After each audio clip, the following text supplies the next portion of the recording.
चलिए। हेलो दोस्तों, मैं श्री बाबू कुमार आप सभी को स्वागत करता हूं अपने YouTube चैनल पर। इससे पहले के क्लास में हम लोग दो वीडियो में पढ़े हैं परिमेय संख्या के बारे में। एक में पढ़े हैं कि परिमेय संख्या और अपरिमेय संख्या क्या होता है, इसके बारे में पढ़े हैं। दूसरी वीडियो में हम लोग पढ़े हैं पार्ट 2 में परिमेय संख्या का कुछ विशेष खास नियम जो होता है वो पढ़े हैं। अब इस वीडियो में हम लोग एक और परिमेय संख्या का परिमेय और अपरिमेय को निकालने का एक तरीका सीखेंगे। तो चलिए देर न करते हुए हम लोग जो है आगे की ओर बढ़ते हैं। उससे पहले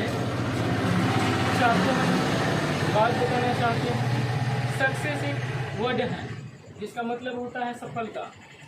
सक्सेस के बारे में आप लोग जानते होइएगा कि सक्सेस की खास बात यह है कि यह मेहनत करने वालों पर फिदा हो जाती है। मेहनत करने वालों पर फिदा हो जाती है क्या सक्सेस।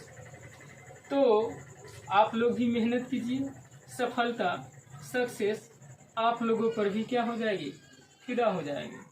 तो हम लोग अब आगे बढ़ते हैं। परिमेय और अपरिमेय का एक बेसिक सा रूल और है। देखिए, यदि दो अपरिमेय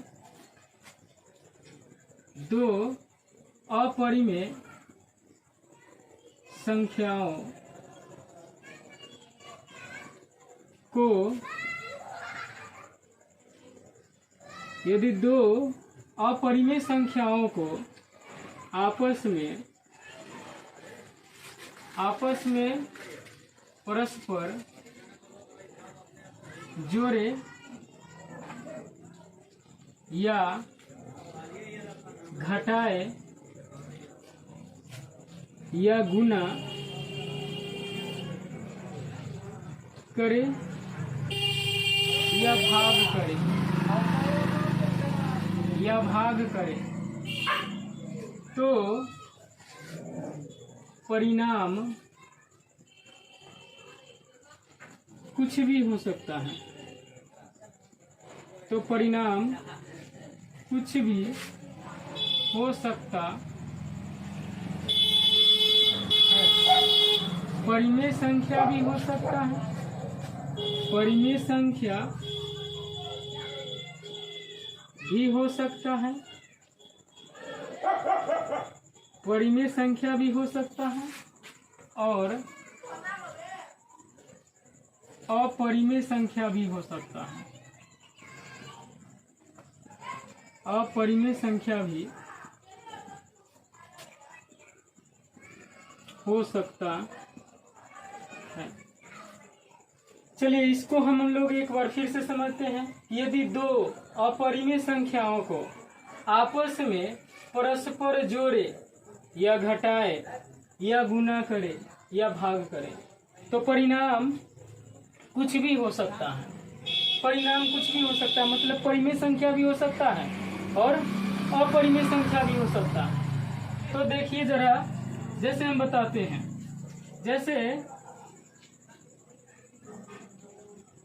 जैसे हम दो अपरिमेय संख्या लेते हैं। दो अपरिमेय संख्या मतलब एगो √2 है अपरिमेय संख्या और एगो और √2 हम ले लेते हैं। ये दोनों अपरिमेय संख्या ही हैं। अब दोनों अपरिमेय संख्या को हम जोड़ेंगे, एक √2 और एक और √2, मतलब कितना ही √2 हो जाएगा, 2 √2 हो जाएगा। और यह 2 √2 भी क्या है, एक अपरिमेय संख्या ही प्राप्त होगा, अपरिमेय संख्या होगा।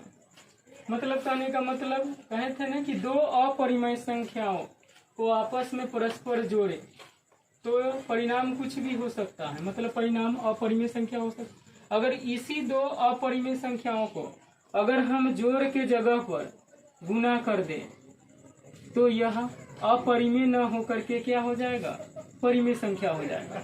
देखो जरा कैसे होता है। √2 गुने √2 बराबर, अगर √2 को √2 से गुना करोगे तो यह हो जाएगा कितना, √4 हो जाएगा। और √4 को बाहर निकालोगे रूट से, √4 हम जानते हैं किसका स्क्वायर होता है, 2 का स्क्वायर होता है और स्क्वायर से रूट खत्म हो जाएगा, बच जाएगा 2, और 2 क्या मिलेगा, परिमेय संख्या होगा, 2 परिमेय संख्या होगा। तो देखिए जरा कि अगर हम जोड़े हैं इसी संख्या को अगर जोड़े हैं तो यह परिमेय ही मिला है, अगर वही गुना किए हैं तो क्या बन गया, परिमेय संख्या बन गया ना रे? जी सर। समझ में आया तुम लोगों को? जी। अगर इसी को हम लोग फिर घटाएंगे तो फिर यह हो जाएगा, घटाएंगे फिर भी यह क्या होगा, परिमेय संख्या ही होगा। जैसे देखो √2 को माइनस करेंगे √2 से, तो √2 में से √2 को घटाएंगे तो प्राप्त होगा, क्या प्राप्त होगा, 0 प्राप्त होगा। और 0 भी एगो क्या है, परिमेय संख्या है। 0 एक परिमेय संख्या है, क्योंकि 0 एक क्या है, परिमेय संख्या है ना रे? जी। 0 एक परिमेय संख्या है। कैसे 0 एक परिमेय संख्या है? क्योंकि p/q के रूप में लिखा जा सकता है। क्योंकि इसको हम p/q के रूप में लिख सकते हैं, क्योंकि 0 को है ना, क्योंकि 0 को 0/1 लिख सकते हैं, 0/1 क्या कर सकते हैं, लिख सकते हैं, 0 को 0/1 लिख सकते हैं। तो 0/1 लिख दिए तो p/q के फॉर्म में हो ही गया। जी। तो p/q के फॉर्म में हो गया तो यह परिमेय संख्या है ना रे, परिमेय संख्या। जी। तो √2 को अगर √2 से घटा दिए तो क्या हो गया, 0, यानी परिमेय संख्या।